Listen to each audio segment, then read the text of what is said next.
Salut tout le monde! Aujourd'hui, tel que promis, en fait, je vais vous parler du calendrier. On va aller de base. Vous allez voir ici l'image à l'écran. 13 mois de 28 jours. Ça correspond aux lunaisons. Et puis, quand on fait 13 fois 28, ça nous donne 364. Donc, on ajoute un jour de plus, qui est le jour de l'an.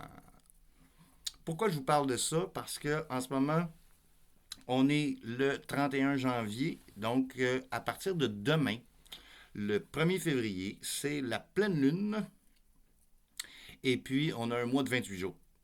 Donc le mois de mars va commencer aussi le 1er mars, dimanche, avec la pleine lune. Là, vous voyez sur l'image, c'est toujours les mêmes jours de la semaine, donc on a des semaines de 7 jours. Et puis, on a un vendredi 13. Et puis, si on décide de continuer comme ça, puis de dire que le mois de mars n'a que 28 jours, alors on continue l'année pour avoir encore plein de vendredi 13. Et puis, on va toujours célébrer les pleines lunes et les nouvelles lunes la fin de semaine. Ce qui vient de l'histoire derrière tout ça.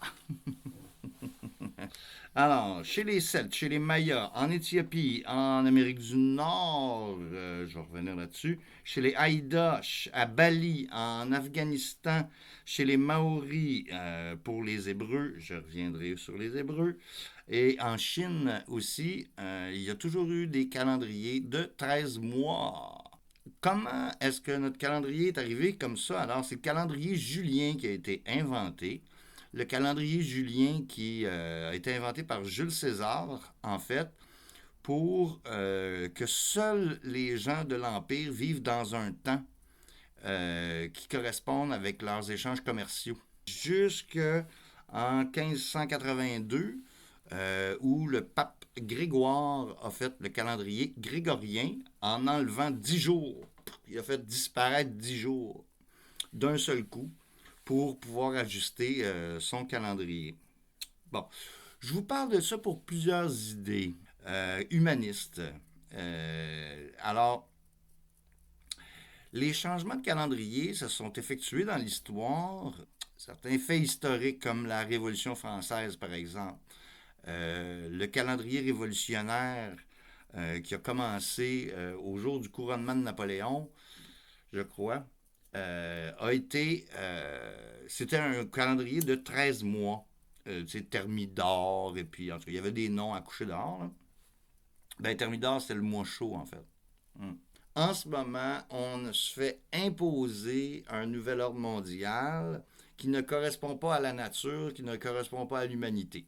C'est soit le nouvel ordre mondial de Davos, de l'Union européenne, de Donald Trump à lui tout seul, lui contre le monde, et puis ou des BRICS. Hein? Donc, notre nouvel ordre mondial, ben, nous, on est des êtres humains, et puis on peut choisir euh, individuellement de vivre dans un autre temps, puis de garder ce temps-là jusqu'à temps que ça revienne, puis que ça soit cohérent. Donc, ça peut prendre plusieurs années avant qu'on suive ce calendrier-là. Donc, je remets l'image à l'écran, OK? Faites une saisie d'écran, imprimez-le, et puis là, vous pouvez écrire le nom du mois en haut. Il ne faut pas oublier qu'après juin, il va y avoir le mois sol. OK? Le mois sol. Et puis ensuite, il va y avoir juillet. OK? Donc, ça va nous faire un 13e mois. C'est assez simple à faire. Le jour de l'an, évidemment, ça va être le 20 mars. Le 20 mars, c'est le jour de l'an. Parce que c'est la veille de l'équinoxe. Là, vous allez me poser la question, comment on fait pour réconcilier 13 lunes avec les solstices et les équinoxes? Eh bien, ça va se faire de toute façon. Parce que dans le calendrier que je vous ai transmis, il y a un petit espace pour écrire la date. Pour écrire de notre calendrier grégorien pour que ça fitte. C'est pour qu'on puisse suivre à la trace le temps. Pourquoi je vous parle de ça aussi? Parce que je suis un peu obsédé par le temps, étant donné que je suis né et puis Saturne se trouvait sur Régulus, l'étoile du cœur du lion. Et puis à ma naissance, ben, c'est ça, Saturne qui est le temps, qui est Chronos finalement, c'est un peu un genre d'obsession pour moi. Pourquoi, par exemple, pourquoi le 21 mars? Pourquoi? Parce que décembre, c'est le 10e mois. Donc décembre, le 10e, janvier, le 11e, février, le 12e, puis notre 13e mois, c'est le mois de mars. Donc, l'équinoxe du printemps, qui se trouve à être le point vernal. Le point vernal, c'est le 0 degré du bélier. C'est à partir de ce point-là qu'on se fie pour calculer la précession des équinoxes de 25 920 ans. Soyons précis, c'est pas 26 000 ans, c'est pas 24 000 ans, c'est 25 920 ans, c'est 25 920 ans, 25 920 ans, 25 920 ans une fois, 25 920 ans deux fois. Il va falloir ajouter aussi une journée de plus. Donc, ça sera pas au mois de mars, ça va être au mois de septembre. On va ajouter une autre journée de congé à tous les 4 ans. À tous les 4 ans, parce que là, on a des années bissextiles. Donc, en 2028, mais là, on ne sera pas en 2028, on va être dans l'an 2. Parce que là, on tombe à l'an 0 à partir du, à partir du 1er mars. OK? À partir du 1er mars 2026. Êtes-vous prêts? OK, on commence là. On y va. C'est l'an 0. OK? Euh, Ensuite, bon, je vais vous parler des Amérindiens. Chez les Amérindiens, il y a les 13 lunes. Hein, il y a la lune du chasseur, la lune des fraises. La lune des fraises, c'est le mois de juin habituellement. En tout cas, les autres, ils comptent aussi en 13 lunes. Et puis, ils utilisent aussi la carapace de la tortue qui a 13 patchs sur sa carapace. Et puis, le tour de sa carapace, il y a 28 petites euh, écailles, si on veut. C'est pas des écailles, c'est des patchs. On appelle ça des patchs. Chez les Chinois, on a le calendrier chinois puis l'horoscope chinois qui est basé sur 12 ans. Donc, c'est sur le cycle de Jupiter, ça.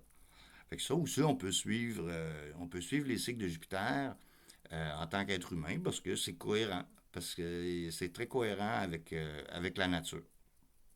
Il n'y aura pas de conflit, en fait, avec notre calendrier actuel. Il y aura pas d'ajustement trop difficile à faire pour harmoniser les calendriers. Et puis, ni pour les fêtes. Par exemple, Pâques, la Pâques juive, la Pâques chrétienne, va être en parfaite relation avec ce calendrier-là aussi. Et puis, le Ramadan.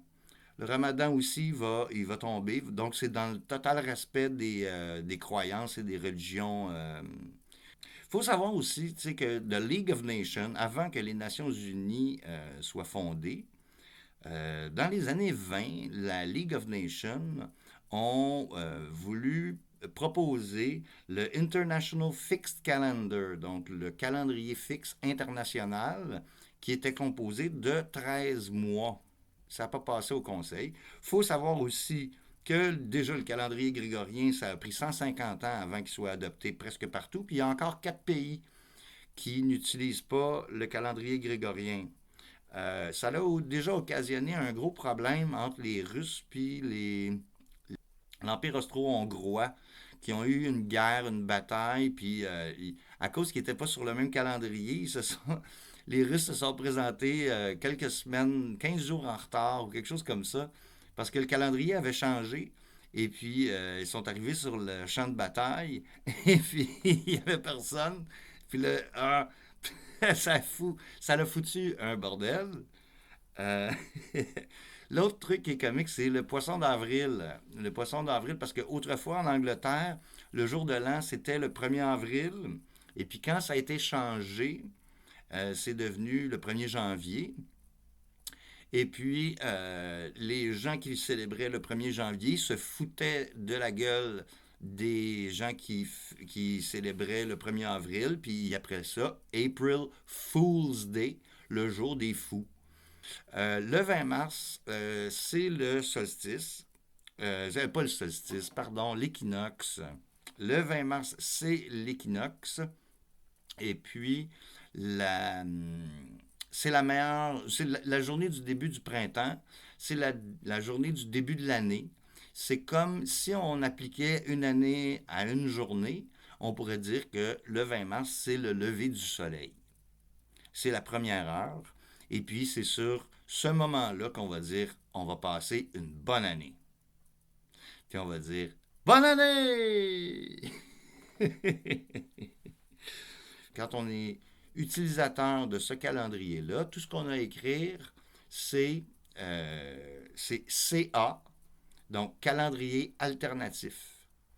Donc, si on donne la date d'un événement qu'on veut faire, on écrit CA pour dire calendrier alternatif.